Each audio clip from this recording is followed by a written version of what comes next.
Halo, saya Jessica Reiko Subandrio, salah satu mahasiswa dari Universitas Atmajaya Yogyakarta, dan pada kesempatan kali ini saya akan menyampaikan laporan hasil praktikum fisiologi tumbuhan acara kelima dengan judul pemasakan buah dan browning. Pada praktikum kali ini tujuannya yaitu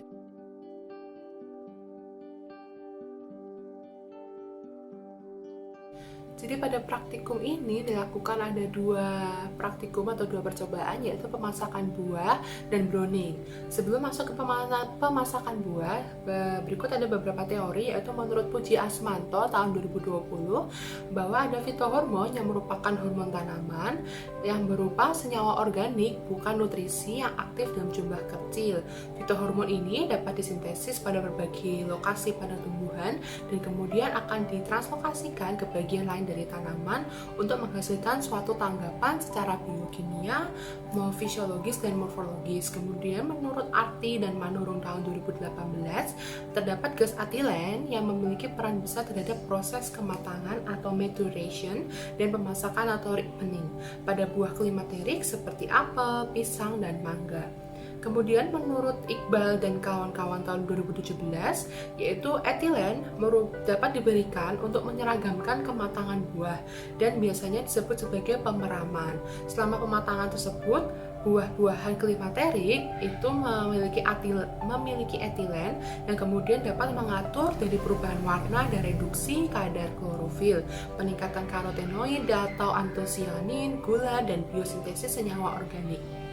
Masuk ke dalam metode, jadi alat yang digunakan ada wadah dan tutup lap kain, kemudian bahannya ada pisang kepok atau Musa acuminate balbisiana cola dan karbit serta juga air. Kemudian cara kerjanya dapat disimak secara singkat melalui gambar. Jadi pisang kepok disiapkan, kemudian karbitnya diencerkan pada air. Nah, kemudian lapnya dimasukkan ke dalam air karbit tadi dan lapnya diangkat, kemudian pisangnya dibungkuskan ke dalam lap tersebut lalu dimasukkan ke wadah dan ditutup. Kemudian diamati selama 3 hari.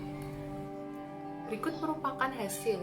Dapat dilihat, berikut merupakan tabel 1 pengaruh etilen terhadap pemasakan buah pisang atau Musa acuminate balbisiana cola. Etilen artinya pengakuan karbit, dan tanpa etilen yaitu tanpa pengakuan karbit. Jadi pada hari pertama warnanya masih hijau, aromanya banyak. Kemudian hari kedua warnanya sudah kuning dan aromanya juga banyak. Hari ketiga kuning, warna banyak. Sedangkan tanpa etilen, hari pertama warnanya masih hijau, hari kedua warnanya sedikit kuning, dan hari ketiga warnanya kuning.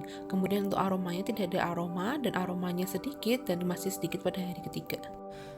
Berdasarkan dari hasil ini, jadi perlakuan dengan etilen ini menghasilkan pemasakan dari pisang kepok yang lebih cepat dibandingkan dari tanpa etilen. Nah, terlihat tadi pada tabel, yaitu pada hari kedua dengan perlakuan etilen, pisang kepok sudah warnanya kuning atau sudah kuning. Nah, hal ini dapat terjadi karena etilen itu dihasilkan dari campuran karbit dengan air. Nah, tadi karbit atau CaCl2 sendiri itu merupakan penghasil gas karbit yang dapat memacu dari kematangan buah dan merubah warna buah dari hijau menjadi kekuningan. Hal tersebut sesuai dengan pernyataan Rifai dan kawan-kawan bahwa karbit atau kalsium karbida itu merupakan senyawa kimia dengan rumus dengan rumus CaC2, di mana karbit ini bila terkena air atau dicampurkan dengan air akan menghasilkan gas asetilen yang menghasilkan panas. Nah, senyawa karbit ini kemudian dapat memicu dari adanya pematangan atau pemasakan pada buah. Baik, berikutnya masuk ke dalam perlakuan browning atau praktikum browning. Jadi tinjauan pusakanya ada yang pertama, menurut Arti dan Manurung tahun 2018 ada buah klimaterik yang merupakan buah setelah dipanen akan mengalami laju respirasi yang terus meningkat dan terjadi proses pematangan. Etilen itu merupakan suatu senyawa volatil pada buah klimaterik yang dibebaskan pada waktu terjadi proses pematangan dan merupakan hormon yang dibutuhkan dalam proses pematangan. Dan menurut Francisca dan kawan-kawan 2017 bahwa buah non klimaterik itu di mana metabolisme pada buah berlangsung lambat sehingga tidak terjadi pematangan pada buah ketika sudah terlepas dari pohonnya. Kemudian browning menurut Rahmawan tahun 2011 itu merupakan perubahan kecoklatan pada buah yang terjadi akibat proses enzimatik oleh polifenol oksidasi. Masuk ke dalam metode yaitu bahan yang digunakan ada apel dan jeruk, dan alat yang digunakan ada pisau, dalanan, dan 2 plastik. Nah, apel kemudian dipotong dan jeruk kemudian dikupas. Kemudian ada 2 perlakuan yang dilakukan, yaitu perlakuan terbuka dan perlakuan tertutup, yaitu dengan dimasukkan ke dalam plastik. Pengamatan dilakukan yaitu dengan mencatat lamanya buah mengalami browning atau pencoklatan. Baik, berdasarkan dari cara kerja yang ada di video tadi, kemudian buah apel dan buah jeruk diamati hingga adanya terjadi browning atau tidak. Nah, berdasarkan dari pengamatan tadi, berikut merupakan hasil didapatkan dapat dilihat pada tabel 2, yaitu pencoklatan atau browning pada buah. Berdasarkan dari hasil percobaan yang telah dilakukan, yaitu pada buah apel kondisi awalnya masih berwarna putih, kemudian pada perlakuan tempat terbuka sedikit berwarna coklat, dan pada perlakuan dibungkus plastik berwarna coklat. Waktu yang dibutuhkan dari browning atau pencoklatan adalah 243 detik. Kemudian pada buah jeruk kondisi awal dan perlakuan tempat terbuka dan tempat tertutup tidak mengindikasikan terjadinya browning. Berdasarkan dari hasil percobaan browning tersebut didapatkan jadi buah yang mengalami browning atau pencoklatan itu merupakan buah klimaterik.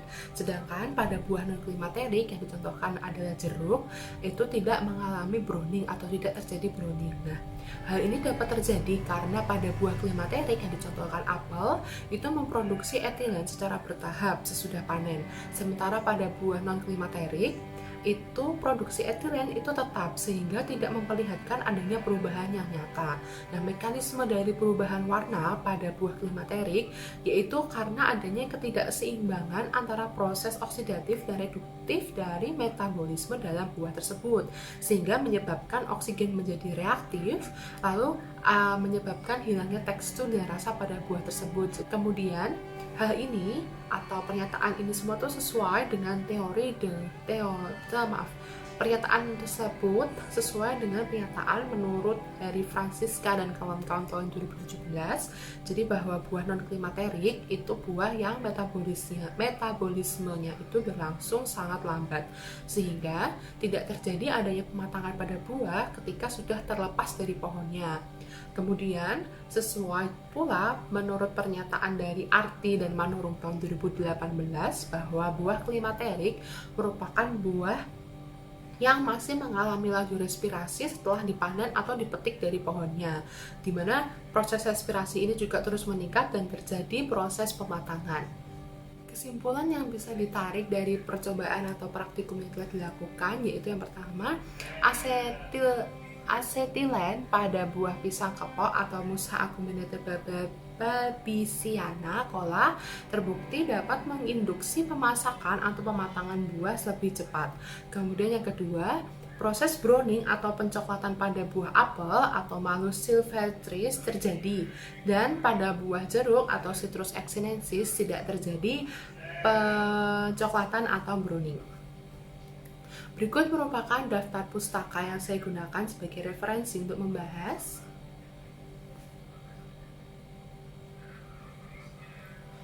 Sekian dan terima kasih. Berikut adalah laporan yang bisa saya laporkan. Saya mohon maaf apabila masih banyak kekurangan dan kesalahan.